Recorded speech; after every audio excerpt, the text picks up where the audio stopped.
We're here in downtown Panama City. Last October, Hurricane Michael devastated these areas.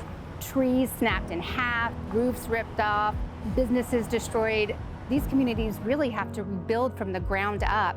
And what better way to do that than with 5G, which is the next generation of wireless technology. It is going to enable so many things for businesses, for consumers, for government, for public safety. We're headed to one of our small cell nodes here in Panama City, Florida, where we're adding 5G. Right now, after we've installed all of the equipment and integrated the node, we're currently going through and running optimization checks. 5G is going to bring a lot of innovation to Panama City. It'll be the first city in Florida that will be 5G, and it could really be a technology hub for this part of the state. So these are the brains of the 5G network. Each one of these is called a baseband, and they're all tied in via fiber to a pole out in the field.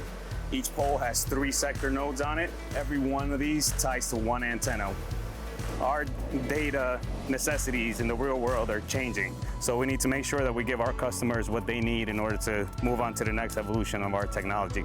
There's no limit of what we can do with 5G, and I think to see that commitment can be here. Our new city is a real impressive commitment, and I appreciate your time.